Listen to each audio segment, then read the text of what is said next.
We try to encourage people to do things that are helpful to bees, buy local, have lots of flowers for bees. You know, if you have a civil litigation problem, it's more difficult to find free legal help, and that's where Pro Bono steps in. One of the most important employee retention factors is benefits, medical and dental benefits. We want to not only pass this on to those who remember, but to the next generation so they will never forget.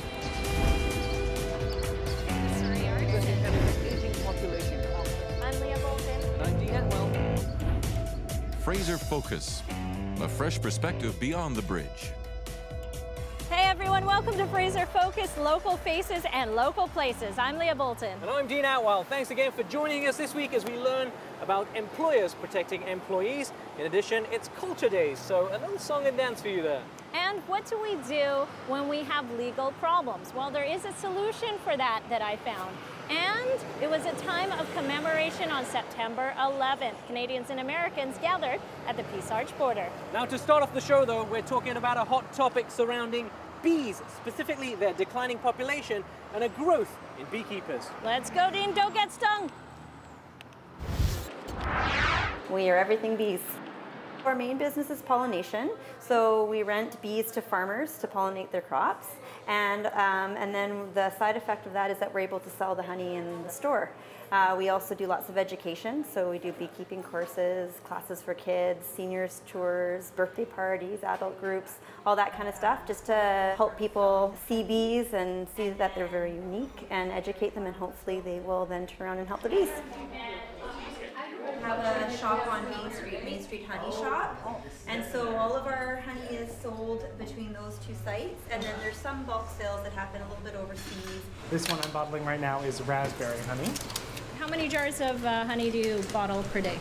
Per day? It's different depending on what type we're pouring, but I'd say anywhere between 500 or more. 500? Yeah. So now I'm gonna take these and I can put these over on this thing here, right? Yeah. Yeah? That's our labeling machine. Okay, here we go. Getting busy with all of these honeys. We do know that there's some issue with colony collapse in the US. We are grateful that it's not happening here in Canada. So for us, we just make sure that we practice really good beekeeping practices, and we try to encourage people to do things that are helpful to bees, not use pesticides, buy local, have lots of flowers for bees. All of our clients who use our bees to pollinate their crops are on contract to not use pesticides. So while the bees are in the field, they can't use pesticides because that would kill the bees. So which one is the most unusual that you've got, would you say? The most unusual? Buckwheat? That would be a fun one to watch you try. We bring in this buckwheat from Manitoba. This is very dark, so this is going to be very different.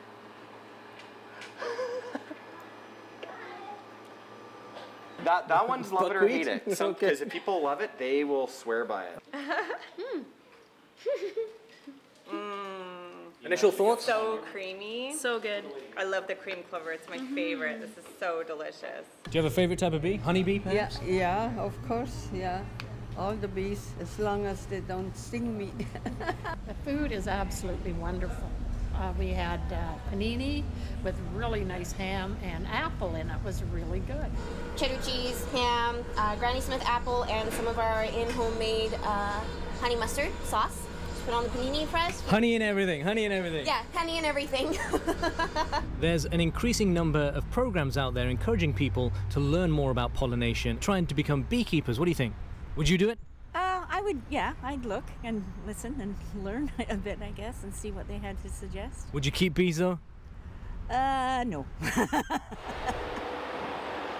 Got a decent sized facility here, and this barn is our KPU facilities. This is purpose built for the Kwantlen commercial beekeeping program.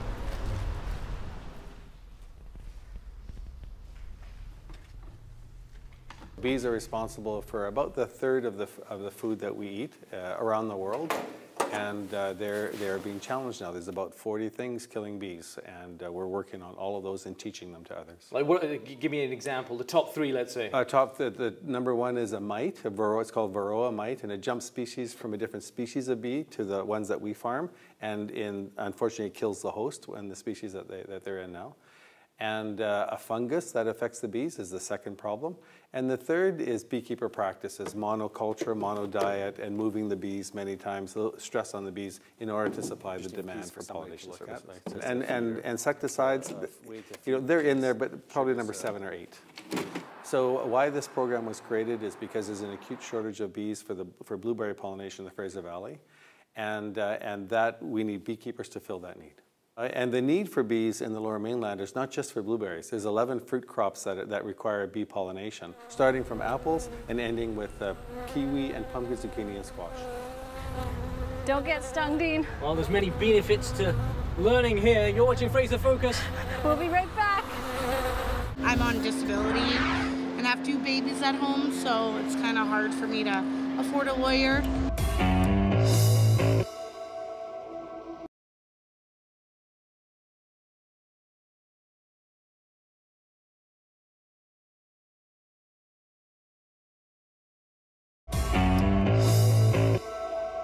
A wrongful dismissal, and I can be helped or what? Right, so you can either stay here, get an appointment now, and then you can get assigned to a lawyer that would be able to help you out with that.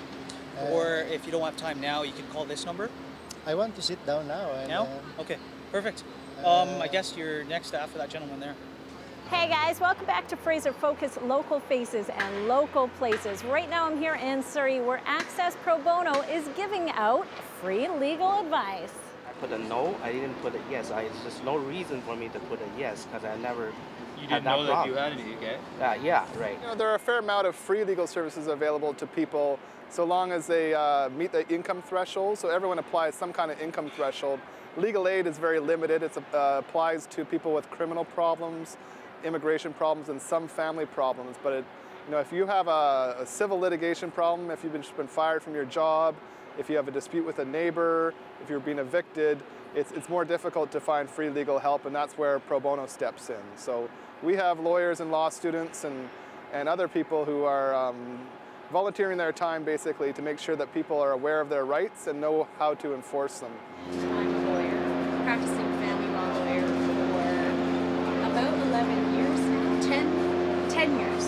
When stuff comes up, it's just nice to be able to know that there's options like this and know you guys are here to help, right? Exactly, and that's just it. You hit the nail on the head. There's a lot of middle-class people and lower middle-class people that can't afford to retain a lawyer. They fall through the cracks, and they also can't afford legal aid, or they don't qualify for legal aid. And then they're caught representing themselves in a very complex justice system. And I have the notice of motion and the affidavit. I believe in access to justice. It's a huge issue in British Columbia and other provinces, of course. And I just enjoy helping individuals in need. But he went and served me again instead of waiting for October. I'm on disability and have 2 babies at home, so it's kind of hard for me to afford a lawyer. But my options are going there by myself and not knowing a thing, and then getting screwed in the end, basically, because I have no idea what any legal things are. But they have a lawyer, so I'm just kind of standing there like an idiot by myself. So in the past 24 months, have you received any medical treatment, tests, or advice? Yeah. So 24 months covers you for 2 years, right? So you came out today for what? I bought the insurance, but they refused to pay me. Yeah, I just want to talk to the lawyer about this. Maybe I could sue that company. You need some advice, and it's tough to get advice when you don't have a lot of money. Oh, I know. I know it will be paid a lot of money for that, right? So I just want to talk to the lawyer. Is there any ways I can solve my problem, you know? Right now, what we'd like to see is a fully funded legal aid system, and unfortunately that doesn't seem to be like it's coming anytime soon. And so what we try to do is make sure that we provide a safety net for people who seem to fall through the cracks. And so the most needy issues are like residential tenancy problems where people are getting evicted, housing issues, debt issues where people just need some advice. There's a lot of that going on. There's a lot of it. Even immigration, if you look at now. Like, how'd you find out about it? No, I actually was just walking through the neighborhood, stopped by, seen I had a little issue I had to take up about legality of a situation. Now here I am waiting to get talked to. It's better to wait and do something, correctly than to rush into something, and that can prevent a lot of loss in the future. Yeah, I'm going to keep getting some advice here. We'll be right back here on Fraser Focus in a moment. Well, I think the flexibility of chambers is great because it's a larger group plan. The benefits and the rates stay viable.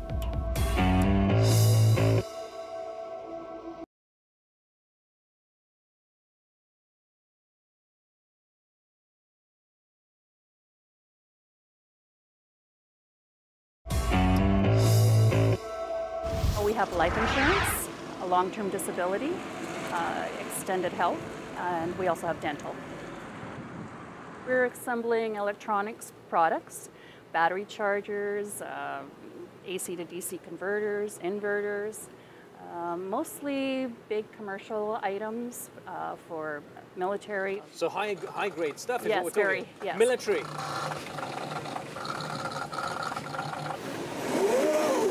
Analytic Systems builds power conversion products for a wide variety of markets, industrial, marine, military. It is one of the largest private employers in Delta and also one of the largest employers in the alternative energy field in British Columbia. I knew from my previous business experience that one of the most important employee retention factors is benefits, medical and dental benefits, and Chambers of Commerce was the best, most cost-effective way to go. Chambers of Commerce Group Insurance Plan is an employee benefit plan that's designed for small to medium-sized businesses. So we will provide employee benefits, health and dental plans for companies right from a one-person home-based business up to 50-plus employees. Well, Chambers, we've been with them for a long time. They've always taken really good care of our employees. We have about 50 employees at this location. Well, Analytic Systems is a very long-standing client of ours. They've been with us now for over 2 decades, and they've been a great client, and we've enjoyed having them. And how long have you been with the company? 13 years. 13 years? Yeah. And what is it about the company that makes you stay? I have a problem of hearing, so for that, I just can't afford to pay. So because of the medical benefit I have, I just they support me. And how important is it for you to have health insurance here in the workplace? Very important because of my case, so I need health care for me. You didn't just purchase the Chambers Group plan for your employees here, but personally, your son, tell me about that, Scott. Oh, yes, we have another little business called Race Energy, and Scott's one of our shareholders. Scott is also a little bit unique in that he's a race car driver. The young Canadian pilot Scott Hargrove will roll very distinctive yellow Team Pelfrey number 3. Well, I hope I never need it, but the life insurance is good, and then of course the long-term disability. If you're ever in an accident, that's a good piece of insurance to have. Some of the clients like to bring on a benefit plan that serves a couple of purposes. One is for the retention of their employees, but also as these companies grow, having a benefit plan is a great way to attract new talented employees to the business. Like Krausberry Farms? Yes, Krausberry Farms is a great example of that. They've been with us for almost 15 years now, and they started out small, and as they grew, the benefit plan's been a big part of them bringing on and part of their growth. Well, I think the flexibility of Chambers is great. I also know that when we're looking around for a plan, being versatile in the sense of how many staff you need. As a small business, you can get into it and also start providing. And then, because it's a larger group plan, the benefits and the rates stay viable. This is one of the top important things for my employer to work alongside me to find that my health is important. My health is important not only for where I work, but also for my family at home. So therefore, if they're caring about my health here at work, that reflects back in my family and brings more life and joy there too. We're bringing you stories from this incredible region. You're watching Fraser Focus. More when we come back. The emotions that came out of going to that site, and it was so surreal.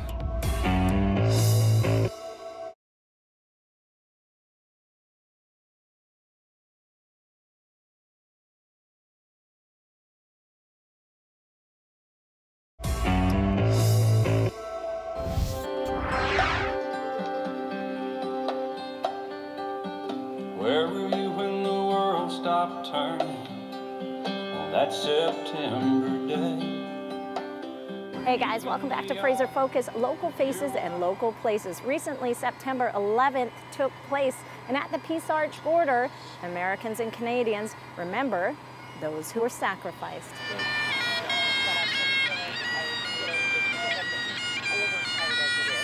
We had first responders and service personnel and the public from the United States and Canada to remember all those who served and who gave the ultimate sacrifice on 9/11 and all who serve today. The importance is to remember for all those that were alive when this happened, but also to teach and educate those who weren't. Literally, there are kids almost graduating high school now that were just born when 9/11 happened 16 years ago. So we want to not only pass this on to those who remember, but to the next generation so they will never forget, because history can repeat itself if we don't remember. I would just like to take this opportunity on behalf of members of Parliament that are here today to welcome the Consul General, senators, dignitaries, border services. I do remember watching the events and just being absolutely horrified that something like this could happen on U.S. soil and so close to Canada. And so, you know, all of our security personnel really took a different tact that day, and many things changed. And the security of the country, the security of the borders, all of those things, we had to look at things through a different lens, for sure. May these gates never close. And that speaks loudly to the relationship that we all share as Canadians and Americans. What strikes me is how much dedication the Canadians and Americans who participate in this have. I've participated in 9/11 commemoration events in a number of different places, and this really was very special. Having the first responders from New York here, the number of first responders from different U.S. and Canadian services really brought home how 9/11 was an event, but these people are making sacrifices every day. Canadian airports received nearly 300 diverted international flights. Canadians raced to New York and Pennsylvania and Washington, D.C. Were you a first responder at the time in 2001? Yes, actually I was with Vancouver Fire at the time, and I was head of their USAR program. We actually got activated to go to New York. I did get an opportunity to go to Ground Zero. You know, the emotions that came out of going to that site, and it was so surreal. It was so devastating to see the loss there and the loss of lives, and that when you start to think of 343 firefighters that perished going in to rescue people in the building, another 80 police officers and numerous other Port Authority members that had died on that day. We also are seeing an alarming rise in occupational stress injuries, including a rising rate of first responder suicides. Lives are being cut way too soon. And we're out here today representing and standing out here today in formation and honoring the people who were in 9/11 and the men and women who died. On September 11th, my department lost 23 members. Matt's lost 343.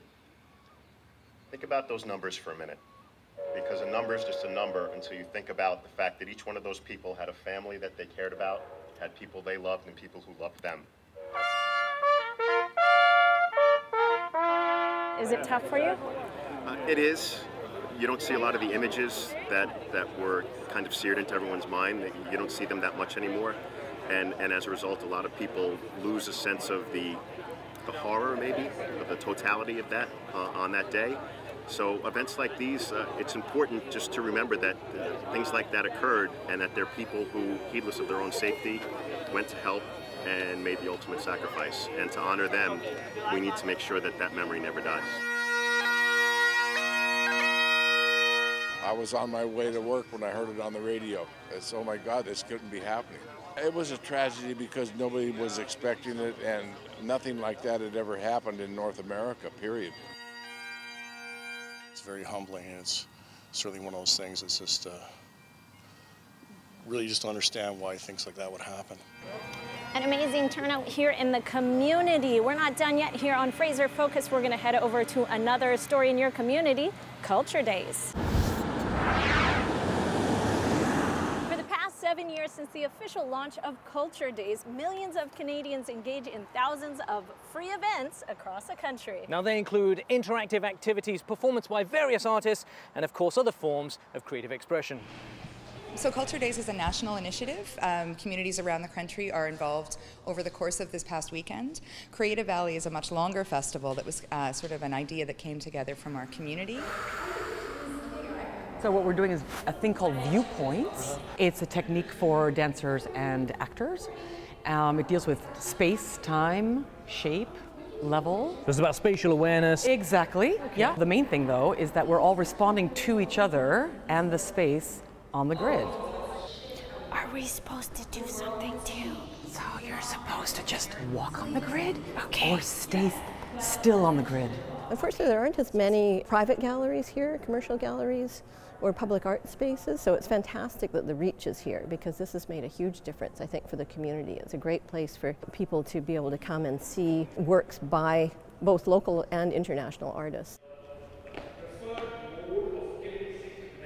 Abbotsford, very culturally diverse, is it not? Yeah, the ethnicity of different cultural groups, I think maybe acted as a barrier for a long time, but we're getting some collaboration now across cultural platforms, and that's really nice to see. There is a creative economy out there, and it's very powerful, very dynamic, and this need for creative individuals in the community to build the economy and to create a kind of culture that people want to engage in. Culture Days takes place this year on September 29th, 30th, and the 1st of October. Well, that wraps up this edition of Fraser Focus, bringing you stories from beyond the bridge. If you guys have a story to tell, don't forget to contact us via email. You can give us a call, or there's always social media. I'm Leah Bolton. And I'm Dean Atwell. We'll see you next time.